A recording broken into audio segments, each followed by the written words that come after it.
आज ही Doubtnut app download करें। Doubtnut पर होगा अब आपके सभी मैथ्स, केमिस्ट्री, फिजिक्स और बायोलॉजी डाउट्स का सफाया। बस अपने क्वेश्चन की फोटो खींचो, उसे क्रॉप करो और तुरंत वीडियो सोल्यूशन पाओ। Download now. The question is, the hysteresis curve is generally studied in case of option 1 is paramagnetic substance, option 2 is ferromagnetic substance, option 3 is diamagnetic substance, option 4 is non-magnetic substance।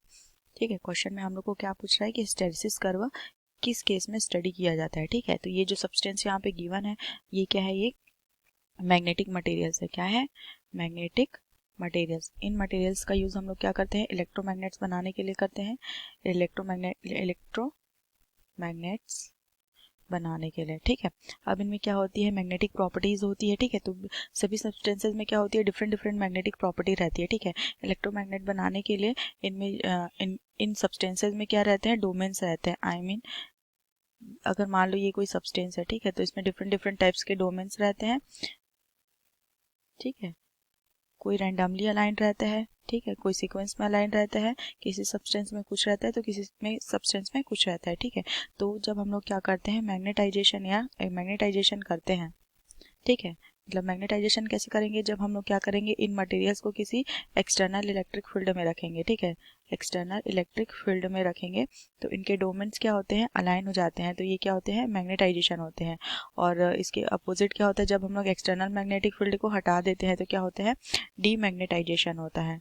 ठीक है, demagnetisation होता है। अब होता क्या है, इन सभी substances में अलग अलग प्रॉपर्टीज होती है मैग्नेटिक मटेरियल की। ठीक है, जैसे कि यहाँ पे जो पैरामैग्नेटिक मटेरियल दिया हुआ है ये क्या है, वीकली मैग्नेटाइजिंग मटेरियल है। ठीक है, वीकली मैग्नेटाइजिंग मटेरियल।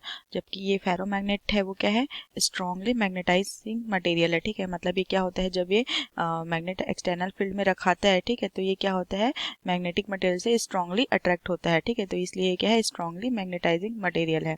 जबकि डायमैग्नेटिक सब्सटेंस है वो क्या है, ये जो है यह बहुत ज़्यादा वीक, ये क्या करता है, रिपल करता है मैग्नेटिक मटेरियल्स को या फिर मेटल्स को, क्या करता है, रिपल करता है, जब हम लोग क्या करते हैं, इसको एक्सटर्नल इलेक्ट्रिक फील्ड में रखते हैं। ठीक है, और नॉन मैग्नेटिक सब्सटेंस में क्या होता है, वो मैग्नेटाइज ही नहीं होता है। ठीक है, इसमें मैग्नेटाइजेशन ही नहीं होता है। ठीक है, तो इसलिए यहाँ पर इस क्वेश्चन का आंसर क्या हो जाएगा, हिस्टेरेसिस कर्व जो है वो फेरोमैग्नेटिक मटेरियल के लिए स्टडी किया जाता है। क्यों? क्योंकि ये क्या है, एक स्ट्रांगली मैग्नेटिक मटेरियल है। और जो हिस्टेरेसिस कर्व होता है वो किसके लिए बनता है, स्ट्रांगली मैग्नेटिक मटेरियल के लिए होता है। क्योंकि जब हम लोग मैग्नेट इसको एक्सटर्नल मैग्नेटिक फील्ड में रखते हैं तो स्ट्रांगली मैग्नेटिक मटेरियल में क्या होता है, मैग्नेटाइजेशन होता है और डीमैग्नेटाइजेशन होता है, जब हम लोग क्या करते हैं, एक्सटर्नल फील्ड को हटा देते हैं। ठीक है, तो इस मैग्नेटाइजेशन और डीमैग्नेटाइजेशन के कारण ही क्या बनता है, स्ट्रांगली मैग्नेटिक मटेरियल में हिस्टेरेसिस कर्व बनता है।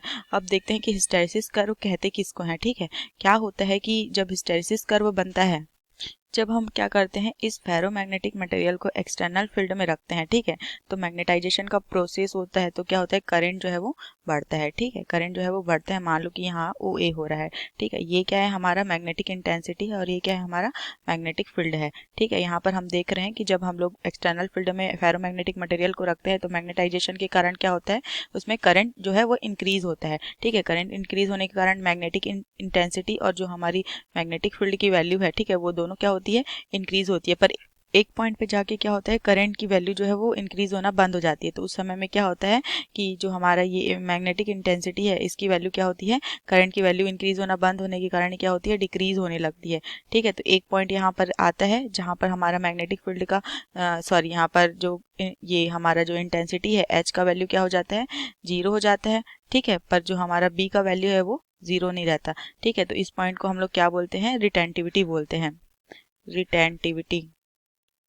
ठीक है, इसके बाद क्या होता है, करंट जो है वो रिवर्स डायरेक्शन में, ठीक है, ये क्या है, हमारा इधर जो है वो रिवर्स डायरेक्शन है, तो इस रिवर्स डायरेक्शन में क्या होता है, इंक्रीज होना शुरू करता है। ठीक है, तो जब इस रिवर्स डायरेक्शन में इंक्रीज होना शुरू करता है तो ये कर्व इस प्रकार से बनता है। ठीक है, मान लेते हैं ये क्या है, बी है और ये बी से सी में आता है।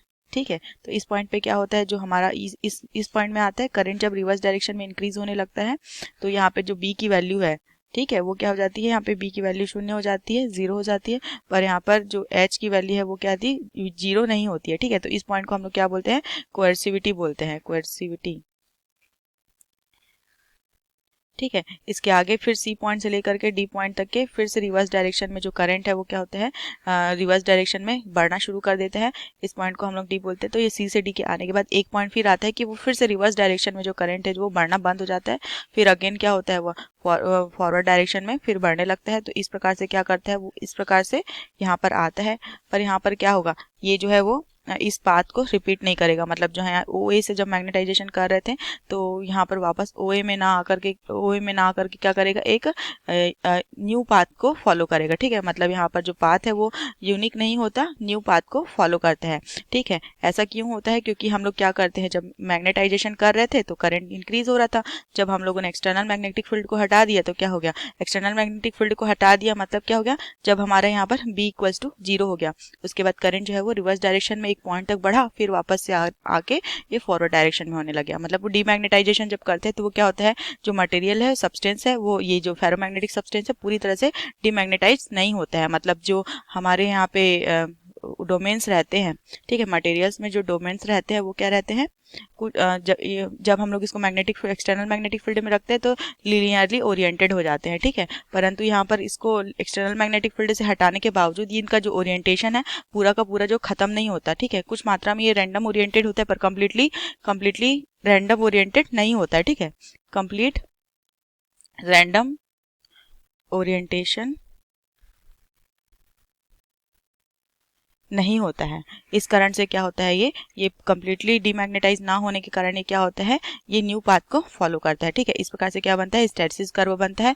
कब बनता है, जब वह मतलब ये एक फेरोमैग्नेटिक सब्सटेंस होता है, तो क्योंकि उसमें जो प्रॉपर्टी होती है वो स्ट्रॉन्ग मैग्नेटिक मटेरियल की होती है। ठीक है, क्योंकि जब इसको हम लोग एक्सटर्नल फील्ड में नहीं रखते हैं स्टार्टिंग में, फिर भी इसमें कुछ ना कुछ मैग्नेटाइजेशन होता ही है। ठीक है, अब उसके बाद जब एक्सटर्नल फील्ड में रखते हैं तो ये क्या बन जाता है, स्ट्रॉन्ग मैग्नेटिक मटेरियल बन जाता है। ठीक है, इस कारण जब हटाने पर भी उसमें क्या होता है, जो मैग्नेटिक मटेरियल की प्रॉपर्टी है वो कम्प्लीटली खत्म नहीं होती है। ठीक है, इस प्रकार से इसके लिए हम लोग हिस्टैरिसीस कर्व का स्टडी करते हैं।